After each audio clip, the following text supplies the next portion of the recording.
මම අද ලෑස්ති වෙන ඔයාලට මෙන්න මේ පෆ් අත කොහොමද මසාගන්නේ කියලා කියලා දෙන්න. අපි බලමුද කොහොමද ඒක මහගන්නේ කියලා.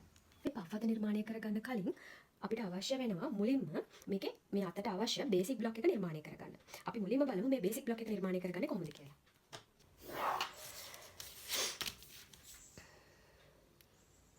මුලින්ම මේ විදිහට ඔයා රේඛා දෙකක් ඇඳ ගන්න.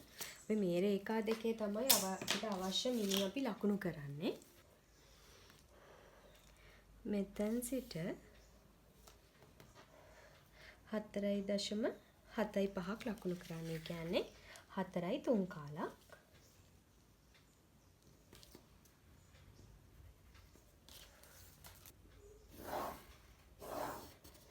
ඊට පස්සේ මෙන්න මේ ආකාරයට ඒ අදාළ ලක්ෂ දෙක යා කරලා ඔයා රේඛාවක් ඇඳ ගන්න ඕනේ. ඊට පස්සේ මම අත දිග විදිහට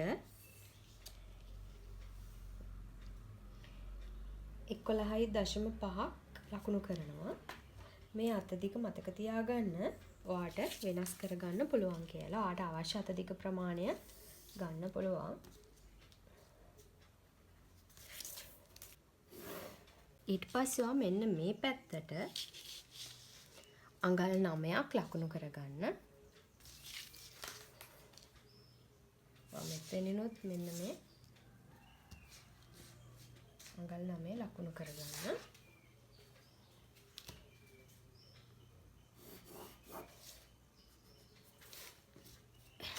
මේ ලක්ෂ දෙක යා කරලා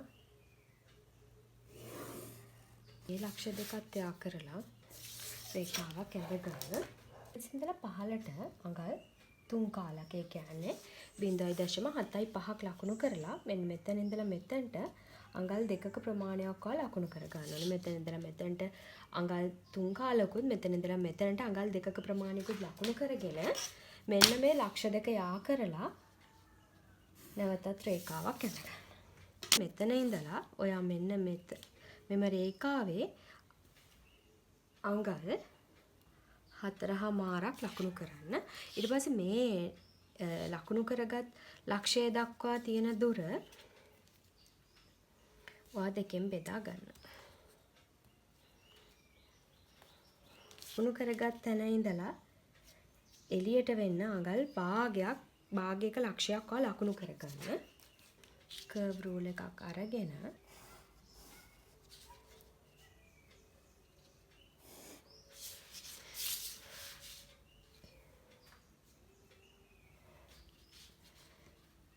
මෙන්න මේ ලක්ෂය හරහා යන විදිහට අදාළ කර්ව් එක ඇඳ ගන්න.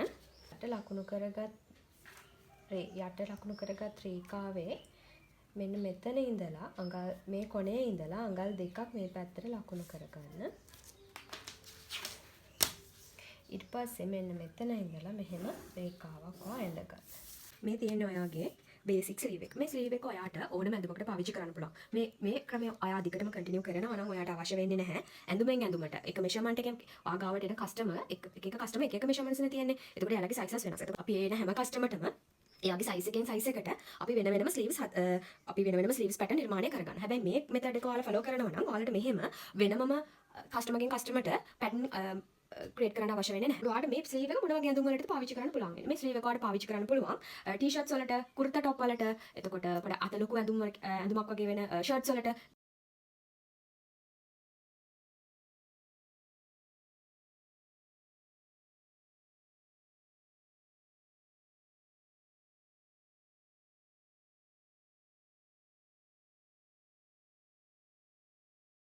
කොහොමද මේ අත ආධාරයෙන් ඔයාගේ පෆ් අත නිර්මාණය කරගන්නේ කියලා. මට අත දිග අවශ්‍ය වෙනවා අඟල් 8.5ක්.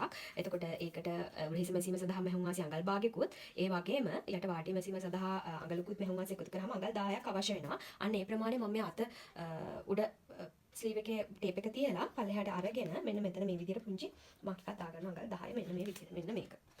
ඊට පස්සේ ඔයාගේ මම තීරණය කරනවා අඟල් 3මාරක් මට රැලි සඳහා අවශ්‍යයි කියලා. ඒ කියන්නේ ඔයාගේ මේ මෙතන උරහිස ගාවින් රැලි වෙන ප්‍රමාණය මම අඟල් 3මාරක් විතර ගන්නවා. එතකොට ඒක ඔයාගේ කැමැත්ත පරිදි වෙනස් කරන්න පුළුවන්. ඔයාට අඟල් 3මාරට අඩුවෙන් ඕන, රැලි ප්‍රමාණය අඩුවෙන් ඕන 3මාරට අඩුවෙන් ගන්න. නැත්නම් ඊට වැඩි ඕන 3මාරට වැඩියෙන් ගන්න. ඒක ඔයාගේ කැමැත්ත පරිදි ඔයාට කරගන්න පුළුවන්. ඊට පස්සේ මම මෙතන අඟල් 3මාර ලකුණු කරලා මෙන්න මේ විදිහට මගේ ස්ලීව් එක මෙතන තියලා මෙන්න මේ මම ලකුණු කරගත්ත උස ප්‍රමාණය තියෙනවානේ අතේ. අන්න ඒ ප්‍රමාණය මෙන්න මේ කොලේ මේ විදිහට එන විදිහට තියාගෙන මේ අත මම මේ කොලේට කොපි කරගන්නවා.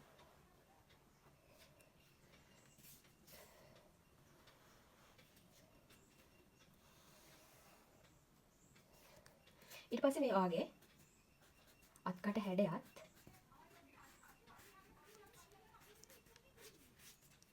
මේ විදිහට කොපි කරගන්න. ඊට පස්සේ මෙන්න මේ විදිහට මේ ස්ලීව් එක චුට්ටක් මේ විදිහට නමලා මේ විදිහට කෙලින් නමලා මෙන්න මෙතනින් පුංචි මාක් එකක් දාගෙන මෙන්න මේ විදිහට කොපි කරගන්න. අතවට ප්‍රමාණය මට අඟල් 10ක් අවශ්‍ය වෙනවා. එතකොට මම අඟල් 10 දෙකට බෙදනවා. ඒන ප්‍රමාණය අඟල් 5යි. මම ඒකට බුරුල සඳහා අඟල් භාගයක් එකතු කරනවා. එතකොට සම්පූර්ණ ප්‍රමාණය අඟල් 5 මාරයි. මම ඒන ප්‍රමාණය මෙන්න මෙතන මේ විදිහට අඟල් 5 මාර ලකුණු කරනවා.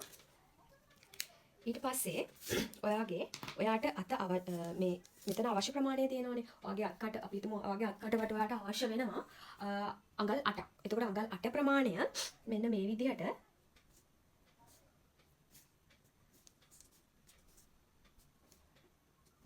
ලකුණු කරගන්න ඕනේ. ඒ අඟල් 8 වෙන ප්‍රමාණය මෙන්න මේ විදිහට මෙතන ලකුණු කරගන්න. ඒ ලකුණු කරගන්නකොට මතක තියාගන්න ඔයාගේ අපි හිතමු මේ ඇඳුමේ අපි මැහුම් වාසි තියෙන බ්ලොක් එකේදී. එතකොට මෙන්න මේ මැහුම් වාසි මෙන්න මෙතන අඟල් භාගයක මැහුම් වාසියක් එන උරලිස මෙසීම සඳහා මැහුම් වාසි. ඔයා එතකොට මේ මෙතන අත්කට අපි මැන ගන්නකොට මෙන්න මේ උඩ අඟල් භාගය අතහැරලා තමයි ඔයා අත්කට ප්‍රමාණය මැන ගන්න ඕනේ.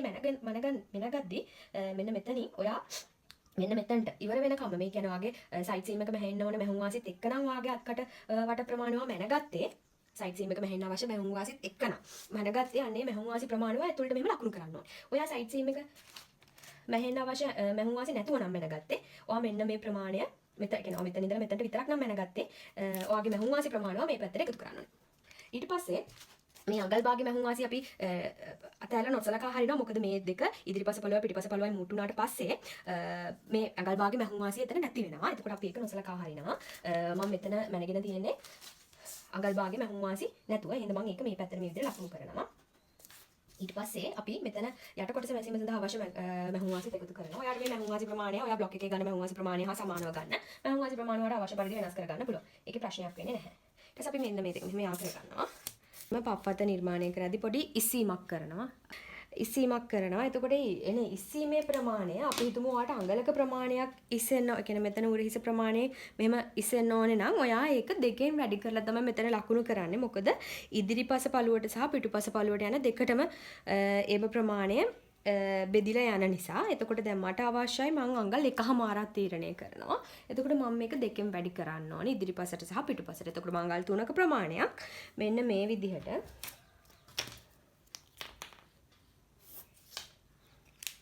කෙලින් රේඛාව එතන ඉඳලා මේ විදිහට මෙහෙම ලකුණු කරනවා. ඒ ලකුණු කරගත් ලක්ෂය යන විදිහට මේ විදිහට කෙලින් රේඛාවක් වව ඇඳ ගන්න. ඊට පස්සේ මෙන්න මේ ප්‍රමාණය වාගේ මැහුම් වාසි ප්‍රමාණය අත්හැරලා මෙන්න මෙහෙම නමලා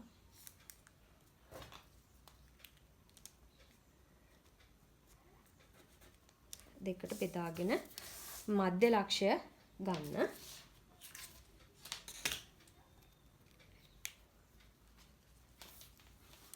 ඊට පස්සේ මෙන්න මෙතනින් මේ විදිහට අඟලක ප්‍රමාණයක් ලකුණු කරලා මෙන්න මේ විදිහට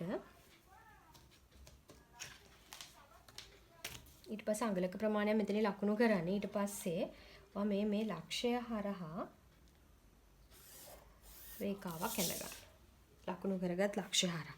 ඊට පස්සේ මෙන්න මේ අඟලක ප්‍රමාණය ලකුණු කරගත තැන ඉඳලා මේ කෙලින් මේ මෙතනට වෙනකන් ඔයා වක්‍රය කෙලින් ඇඳලා ඊට පස්සේ මෙන්න මේ විදිහට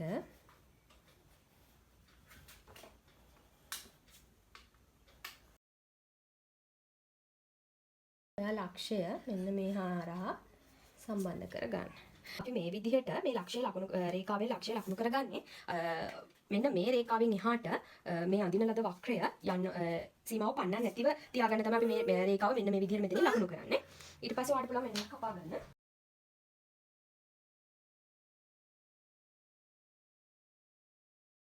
මම මේ විදිහට රෙදි කොටසක් අරගෙන තියෙනවා. මේ විදිහට කපාගත්ත ස්ලීව් එක මේ විදිහට රෙද්ද වගන්න රෙදි කොටස මේ වගේ මේකට මදින් නම ගන්න. ඒකට වගේ මේ තියෙන අතේ ෆෝල්ඩ් එක කරන කොටස මේ විදිහට රෙද්දේ ෆෝල්ඩ් එකකින් අතේ ෆෝල්ඩ් එක තියලා පින් කරගන්න ඕනේ. පින් කරගෙන මේ අත් කොටස කපා ගන්න ඕනේ.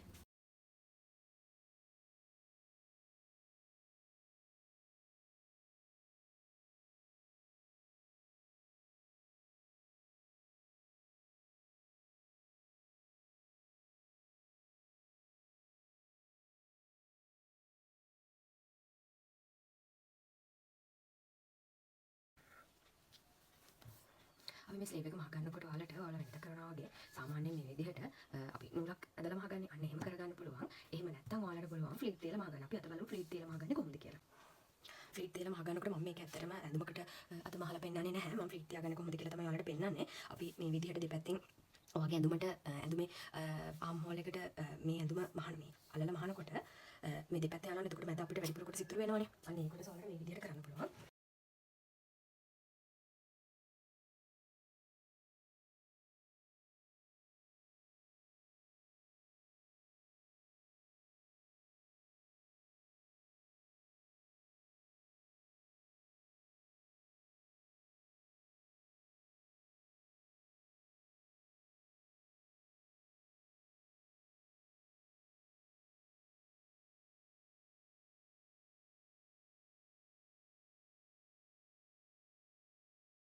ඉදිරියට රැලි තියනකොට ඔයාගේ මේ මැද කොටස ලකුණු කරගෙන අතේ මැද කොටස ලකුණු කරගෙන දෙපැත්තට සමානව රැලි තියාගන්න මතක තියාගන්න. දැන් ඔයාලට පුළුවන් මේක මසාල.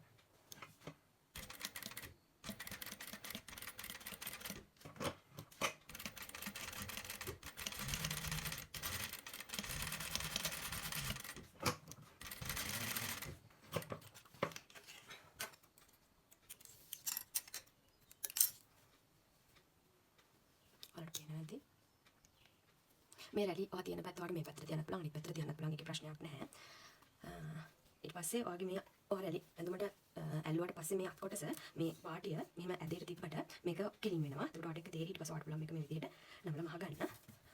ඔයාගේ අත් කොටස මම මේ ඔයාලට දාලා තියෙන ෆොටෝ එකේ විදිහට තමයි අන්තිම නිර්මාණය වෙන්නේ.